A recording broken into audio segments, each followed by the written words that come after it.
Dalam episode sebelumnya, telah dijelaskan bagaimana keadaan Hindia dan kondisi militer Belanda setelah menyerangnya Jepang dalam Perang Dunia Kedua.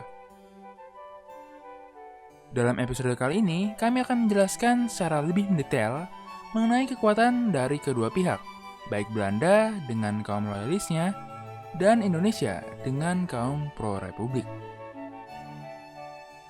Menurut Nevis atau Dinas Intelijen Hindia Belanda, menjelang dijalankannya Operation Product atau agresi militer Belanda pertama, Belanda memiliki sekitar 96.000 personil di Hindia. Mereka akan melawan pasukan Republik dengan jumlah sekitar 363.000 personil yang terdiri dari 195.000 personil pasukan reguler dan 168.000 personil pasukan irreguler. Jika pasukan Republik memiliki keunggulan dalam jumlah, pasukan Belanda memiliki keunggulan dalam bidang persenjataan. Bagaimana tidak, mereka merupakan anggota dari faksi sekutu dalam Perang Dunia Kedua yang sudah sewajarnya saling bantu-membantu. Hal inilah yang membuat Belanda banyak mendapat pasokan kebutuhan militer dari sekutu, termasuk dalam hal perlengkapan perangnya, seperti senjata, pesawat tempur, tank, dan sebagainya. Sekalipun unggul dalam bidang persenjataan, sebenarnya posisi militer Belanda juga kurang aman. Belanda merupakan salah satu negara sekutu yang mengalami kehancuran dalam Perang Dunia Kedua. Hal ini disebabkan karena negerinya sempat menjadi arena pertempuran antara pasukan sekutu dengan pasukan fasis.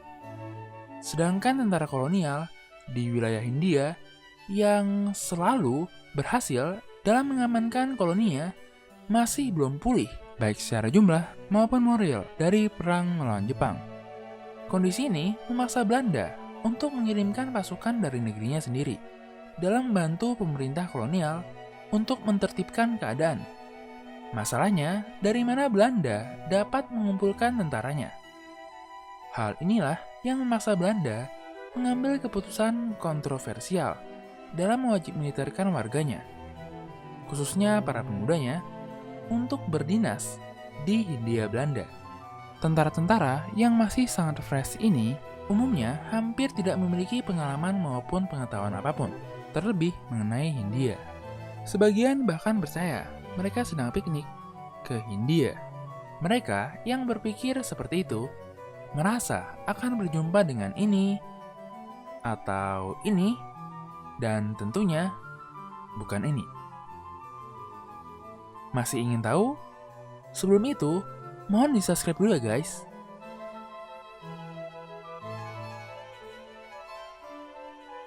Jenderal Spur tentu menggaruk-garuk kepalanya saat melihat pasukan yang dikirimkan oleh Belanda adalah yang seperti itu. Sekalipun demikian, ia mungkin masih dapat tersenyum ketika mengingat bahwa di tangannya masih ada sedikit pasukan yang bisa diandalkan.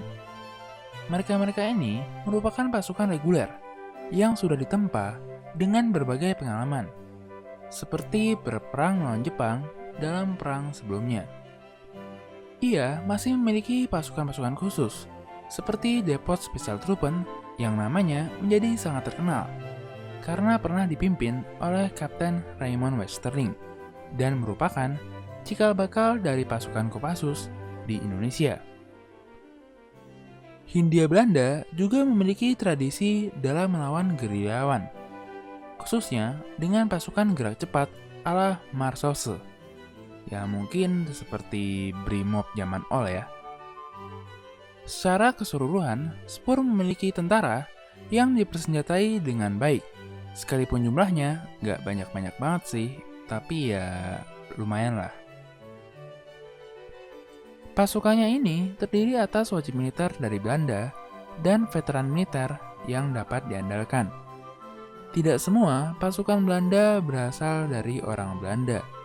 Sebagian justru berasal dari berbagai etnis di Indonesia.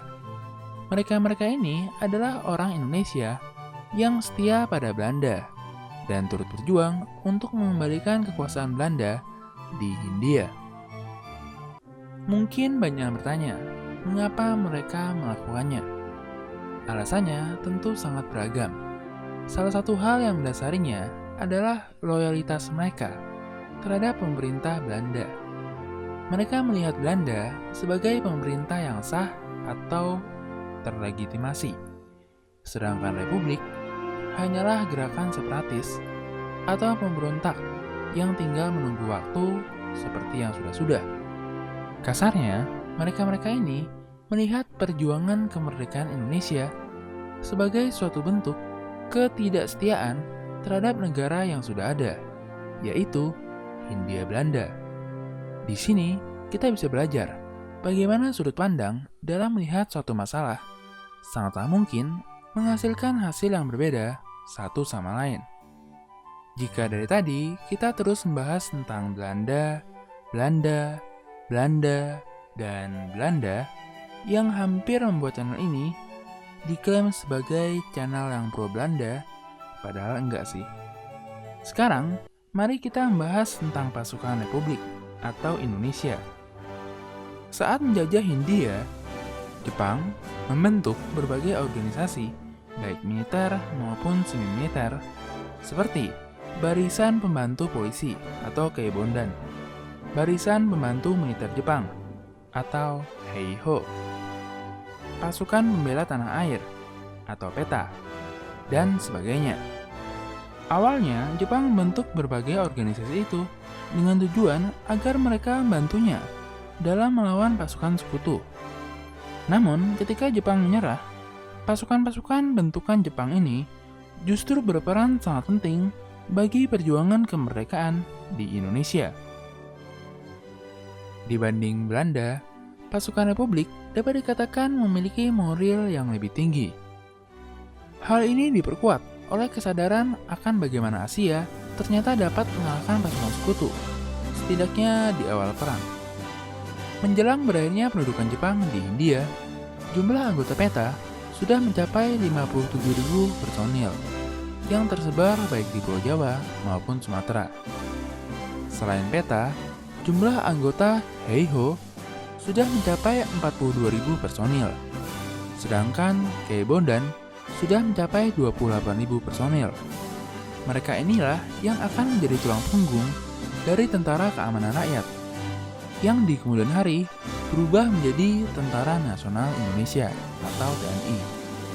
Dalam perjuangannya melawan penjajah, tentara ini akan dipimpin oleh Jenderal Besar Sudirman yang terkenal dengan taktik gerilyanya.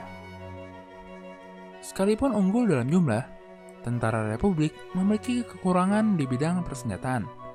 Mereka lebih mengandalkan senjata-senjata rampasan dari pasukan Jepang, yang secara jumlah tentu kurang memadai. Alhasil, para pejuang khususnya yang bersifat irregular bertempur dengan senjata seadanya yang berhasil mereka temukan, termasuk dengan senjata ikoniknya, bambu runcing. Jika dilihat dari asalnya, tidak mengherankan jika militer Republik sangat dipengaruhi oleh militer Kekaisaran Jepang. Oleh karenanya, ketika Belanda melawannya, mereka sering menyatakan bahwa yang mereka lawan adalah sisa-sisa dari militer Jepang di Hindia. Kedua pihak yang dari semula memang tidak akur ini akan segera terlibat dalam perang sengit, yang di kemudian hari akan dikenang sebagai Perang Kemerdekaan Indonesia. Merasa tidak puas dengan perjanjian Linggarjati yang isinya memberikan wilayah bagi kaum Republik, Belanda mulai mempersiapkan operasi militernya yang dinamakan Operation Product atau Agresi Militer Belanda Pertama. Operasi militer ini memiliki 3 tujuan. Yang pertama, untuk menghilangkan kedaulatan dari kaum Republik. Yang kedua, menguasai pusat-pusat perekonomian. Dan yang ketiga, menghancurkan pasukan Republik. Apakah hasil dari agresi militer Belanda Pertama? Dan bagaimana strategi dari para pahlawan hingga akhirnya dapat membalikan keadaan? Nantikan kisahnya di episode yang akan datang.